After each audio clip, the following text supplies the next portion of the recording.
मंत्र सिद्ध कैसे करते हैं? यह एक प्रक्रिया है। इससे इन सिद्धियों को प्राप्त करना सर्वाधिक सरल है। प्रक्रिया को किसी मंत्र की या उसे संबद्ध देवता या वाह शक्ति की साधना कहते हैं।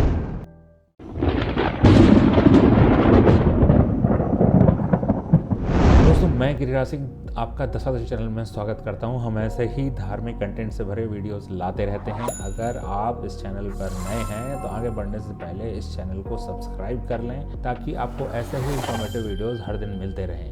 दोस्तों, मंत्र सिद्ध कैसे करते हैं? सिद्धि का साधारण सा अर्थ है पूर्ण विश्वास। उदाहरण के लिए मान लीजिए कि किसी के पास यह सिद्धि है कि वह एक मंत्र का प्रयोग कर पानी को दूध में बदल सकता है। अब जब वह व्यक्ति अपना मंत्र बोलता है तो उसे उस मंत्र और उसके प्रभाव पर पूर्ण विश्वास होता है। तभी हम कहते हैं कि उस व्यक्ति के पास अमुक सिद्धि है। पूर्ण विश्वास मंत्र पर या देवता पर एक दिन में नहीं होता है। यह एक प्रक्रिया है। इस प्रक्रिया को किसी मंत्र की या उसे संबद्ध देवता या वाह शक्ति की साधना कहते हैं। श्री गणेश जी की दो पत्नियां कही गई हैं, रिद्धि और सिद्धि।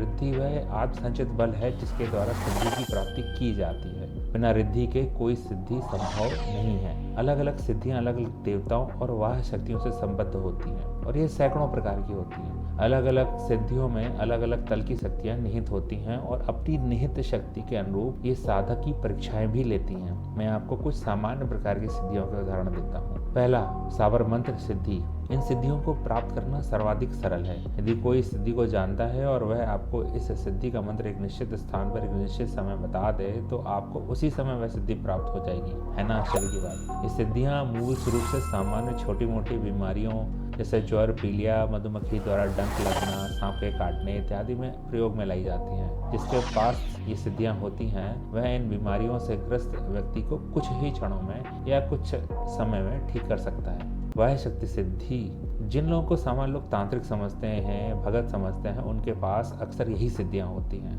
हालांकि इन लोगों का तंत्र से कोई नाता नहीं होता है। तथाकथित तांत्रिक इन सिद्धियों का उपयोग लोगों को मूर्ख बनाने के लिए करते हैं। ये लोग नकारात्मक वाह शक्तियों जैसे पिशाच, प्रेत, ब्रह्म, राक्षस इत्यादि की उपासना करते हैं और इनकी सहायता प्राप्त करने के लिए बड़ी ही घृणित और बीभत्स प्रक्रियाओं से गुजरते हैं। कर्ण पिशाचनी, घट पिशाचनी, अप्सरा साधना, वामाचार और शमशान साधनाएं कुछ इसी प्रकार की।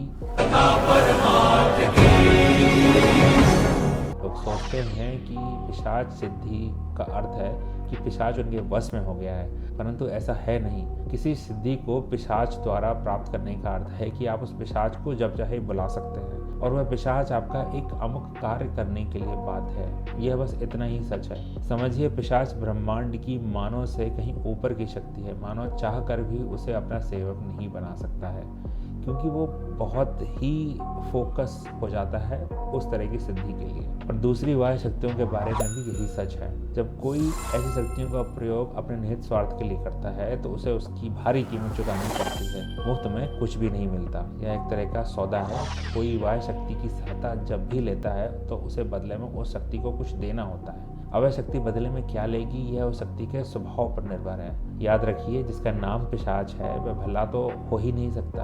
अंततः ऐसी शक्तियों का उपयोग करने वाला सदैव दुर्गति को प्राप्त होता है। कुछ भगत लोग दावा करते हैं कि उनके पास हनुमान जी की, देवी माँ की, भैरव जी की सिद्धि है, परंतु यथार्थ में उनके पास यही सब नकारात्मक सिद्धियां होती हैं। अब यदि वो सच बोलेंगे कि उनके पास पिशाच सिद्ध है तो उनके पास कौन आएगा? इसलिए ऐसे लोग अलग अलग देवी देवताओं के नाम का सहारा लेते हैं और लोगों को मूर्ख बनाते हैं। कुछ सकारात्मक वाह सिद्धियां भी होती हैं जिनकी उपासना कुछ विशेष प्रयोजनों द्वारा, उच्च आत्माओं द्वारा भी की जाती है। जैसे महर्षि विश्वामित्र ने नट यक्षिणी की साधना यज्ञ के समय अपनी सुरक्षा के लिए की थी। विश्वामित्र ने ही राम और लक्ष्मण को बला और अति बला नामक सिद्धियां सिखाई थी, जिनके प्रयोग से उन्होंने अपने वन प्रवास के आरंभिक खंड में न तो कभी वो थके और न ही कभी उन्हें भूख प्यास लगती थी।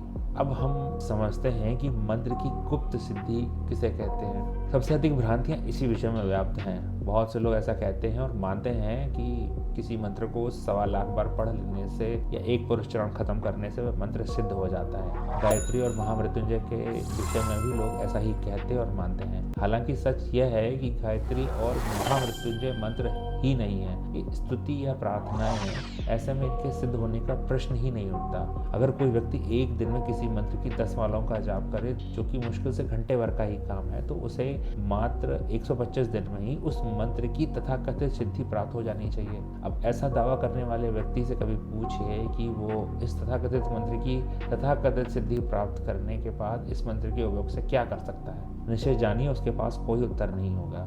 समझिए, मंत्र हमेशा से एक गुप्त ज्ञान का विषय रहे हैं। जिन वाक्यों को लोग मंत्र समझते हैं वे सभी श्लोक या स्तुतियां हैं। कोई मंत्र किसी भी रूप से किसी वेद, शास्त्र या पुराण में कहीं भी नहीं लिखा हुआ। मंत्र दीक्षा सर्वथा गुरुमुख से ही होती है। कोई भी ज्ञानी गुरु बिना वर्षों तक शिष्य की परीक्षा लिए हुए उसे कोई मंत्र नहीं बताएगा, और उसके बाद भी मंत्र को सहन कर पाने में ही आपके शरीर को 2-3 वर्ष लगेगा।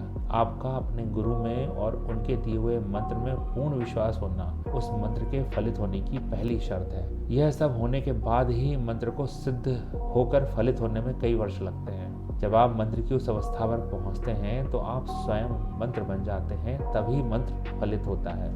तीसरा, स्वयं सिद्ध। सिद्धियों की सर्वोच्च अवस्था है कि सिद्धियों से ही आगे निकल जाना। जब कोई इस अवस्था को प्राप्त होता है तो वह स्वयं ही समस्त सिद्धि रूप अर्थात स्वयं सिद्ध हो जाता है। इस अवस्था को पहुंच व्यक्ति चाहे जो कह दे वह सत्य होकर ही रहता है। अघोरी जैसे अघोरी स्वयं सिद्ध होते हैं, वे सिद्धियों के पीछे नहीं भागते हैं और वे इनसे आगे जा चुके होते हैं। इस अवस्था में आपका संपूर्ण शरीर, मन, तन सब कुछ ईश्वर को अर्पित हो जाता है। अगर ऐसा नहीं होगा तो आपका विनाश किसी भी स्तर में हो सकता है। ऐसे सिद्धों को जो नकारात्मक भावों से युक्त होते हैं योग भ्रष्ट सिद्ध कहते हैं। आपको हमारा ये वीडियो कैसा लगा हमें कमेंट्स में लिखें और बताएं। आप लोग हमारे ट्विटर, इंस्टाग्राम, फेसबुक हैंडल्स पर भी कनेक्ट हो सकते हैं। हम ऐसे ही धार्मिक कंटेंट से भरे वीडियोस लाते रहते हैं। अगले वीडियोस में हम फिर मिलेंगे, तब तक के लिए स्वास्थ्य।